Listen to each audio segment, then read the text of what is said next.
it's like a big fantasy, big dream.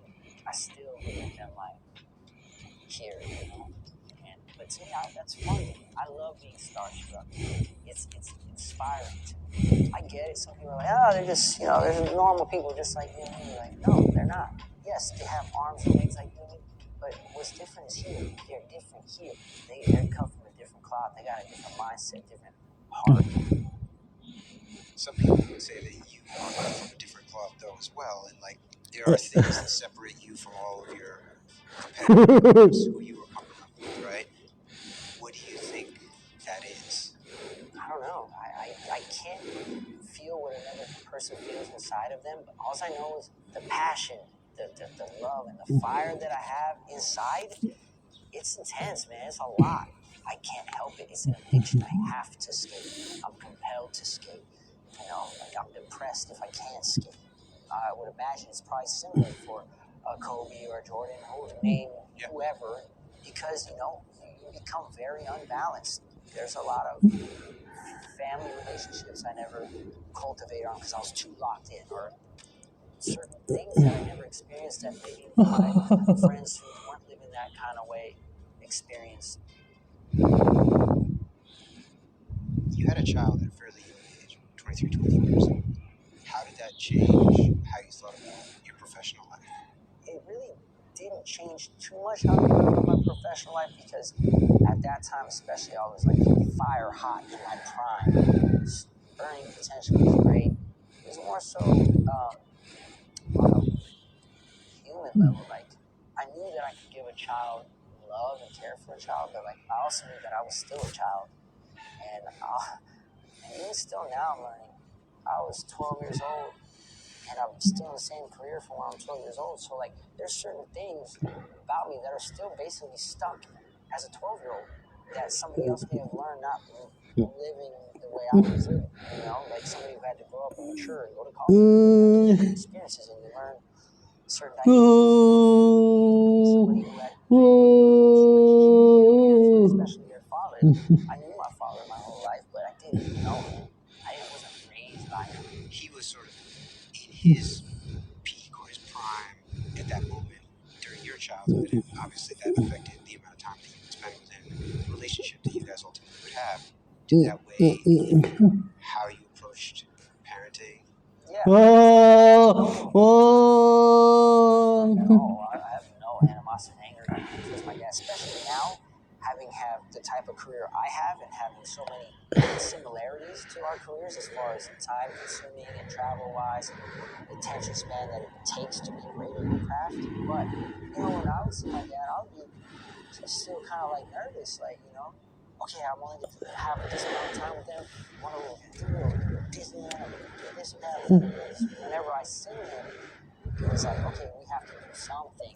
It was never just normal, like kicking around the house type things. Regular enough for those moments, I definitely make sure my daughter knows that I'm present in her life. I think success is yourself. You love that you like spending your time with, and just feel joy inside, whatever form that comes in. What was the catalyst to starting your own brand, Primitive? Primitive started in 2008. I was 23. My founding partner, he was the guy who actually managed, I talked about at the beginning, 118 Skate Shop. Once I signed with Nike, he had already been saying, hey, we need to open up a sneaker store, let's open a sneaker shop. When I was 19 and signed with Nike, I was like, man, I couldn't be bothered. I don't know anything about this. This sounds great. Yeah, I can't do that. But finally, around 22, I was like, all right, I need to figure out how to set myself up for life after skateboarding. Started discussing how to open up a store. I talked to Nike, and they weren't just like, okay, here you go. They were like, well, dude, like, let's see if you're serious. So, like, bring us a business plan. Tell us what your vision is and everything. So we went to the CPA, who is now actually our CEO now. He wrote our business plan for us. We got it to Nike. We had location where we wanted to go, and they were like, "Wow, like this is actually a real business plan. We're impressed." And they granted us the right to sell Nike, and once we got Nike, then we really could No. So we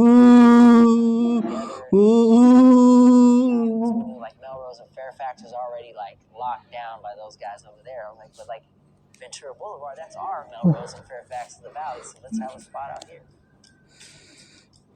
So we started as a store. Shirts and sweaters and hats. Other stores would ask if they could carry our shirts. Or stores had us, and then we ended up getting it was a trial run. That's where it like really progressed. When did Primitive start having its own skate team and really becoming this sort of 360 brand? 2000. Ah! That time I was maybe 28. I was one of the names in skateboarding that was able to from other brands.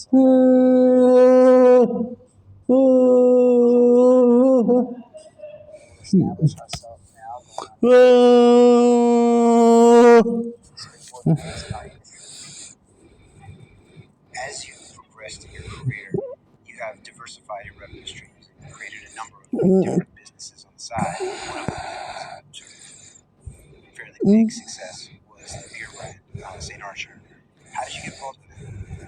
My very close friend, former pro skater Mikey Taylor, he went on a surf trip with this guy, Josh Landon. They were like, we should start a brand. I think we would work together as a brand. And they're talking about like, should we do a clothing brand? Nah, it's a million clothing brands. Sunglasses? Nah, a bunch of those. Like, how about beer? Like, we love beer. Surfers, skaters, snowboarders, we love beer. And Mikey texted me like, hey, I want to meet up with you. Me and Josh want to pitch you something.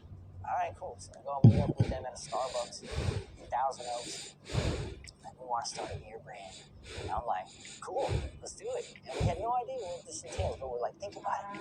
There's no beer brand started by skaters. And we all have contacts of skate, surf, snow. We can be the brand of action sports, And we're like, yeah, sounds great, cool.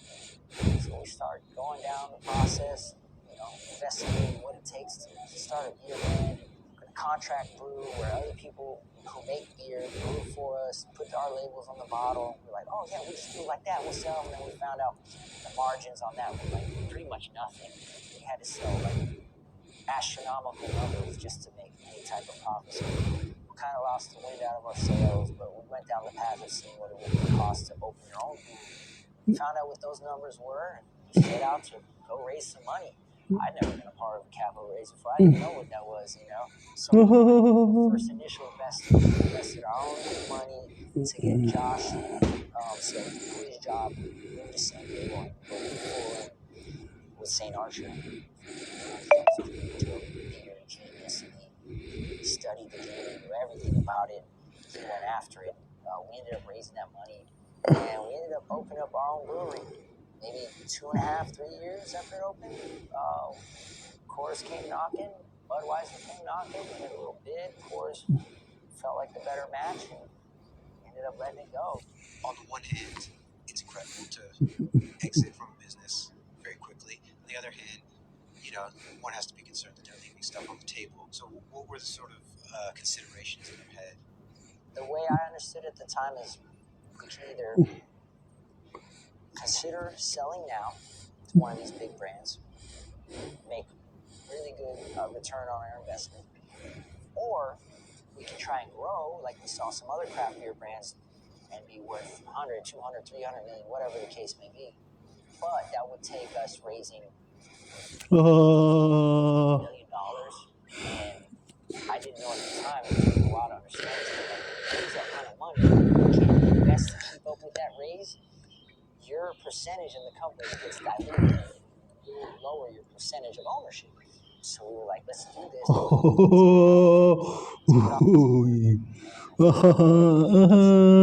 Start something. Jay-Z is probably the person who I try to model my career after. Taking ownership of yourself, being in control of your own Just goes.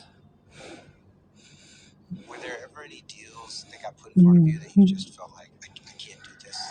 Definitely turned down probably a lot more stuff than I said yes to. Not only because it wasn't something that I'm into, but also just because of time, man. You have so much bandwidth, especially when it's something that requires your physical ability. Like, I can only do so much for so many sponsors before my body just ran down, burnt out.